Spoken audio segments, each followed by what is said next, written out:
এক বনে বাস করত কিছু একদল পাখি।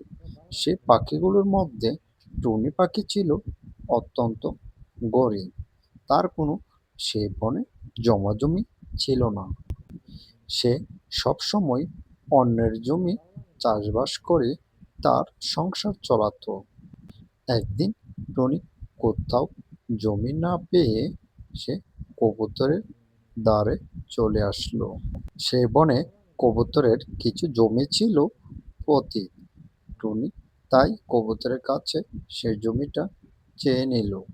ঠিক আছে টুনি, আমি তোকে এই জমি দিতে পারি চাষ করার জন্য, কিন্তু তুই আমাকে এই জমিতে যত ফসল ফলাবি তার সমান সমান ভাগ আমার বাড়িতেও পাঠিয়ে দিবি। যদি ঠিক মতো দিতে পারিস নিতে পারিস নিতে জমি, আমার কোনো সমস্যা নেই, কিন্তু আমার কথাটা মনে রাখিস। টুনি ক্ষেত থেকে এসে সোজাসুজি বাড়িতে এসে খুব চিন্তিত হয়ে পড়ল। এখন যদি তার অর্ধেক ফসল দিয়ে দিই তাহলে সে কি নেবে। সে এও চিন্তা করলো ওই জমিতে কি ফসল ফলাবে, কোন ফসল লাগালে সবচেয়ে ভালো হবে।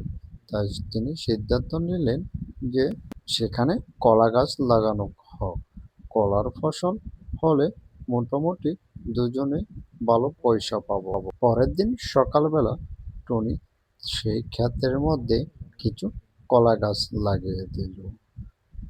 সেই কলা গাছে সে সবসময় দেখাশোনা করতে লাগলো, ঠিক মতনে পানি ও জৈব সার দিতে লাগলো, যাতে তার সেই কলা গাছে ভালো কলা ধরে, সেই কলা বিক্রি করে সে অনেক টাকা পাবে। সেই কলা গাছে আস্তে আস্তে বড় হয়ে অনেক কলা ধরলো, যা টুনি দেখে তো অনেক অবাকই হয়ে গেল।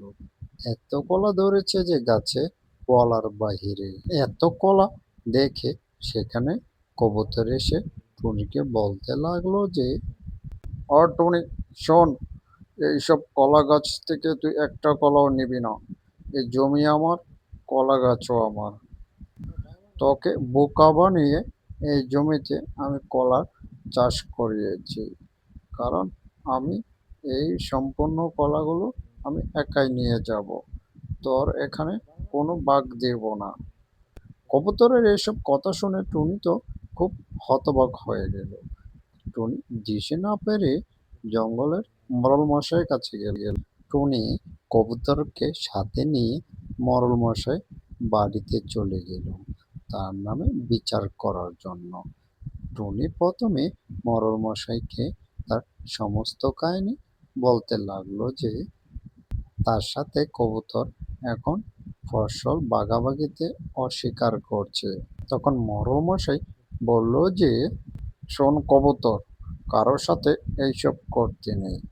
যার সাথে যেভাবে কথা ঠিক ছিল ফসল ভাগাভাগি, ঠিক সেইভাবেই এখন ফসল হয়েছে, ঠিক সেভাবেই ফসল ভাগাভাগি করবি। কারো হক এভাবে নষ্ট করবি না। আর তুই যদি এমন হক এই বনের পাখিদের নষ্ট করিস তাহলে তোকে এ বন ছেড়ে চলে যেতে হবে। অবশেষে টুনি মোড়ল মশাইয়ের কাছ থেকে ন্যায় বিচার পেয়ে গেল, তার ফসলও ভাগ পেয়ে গেল।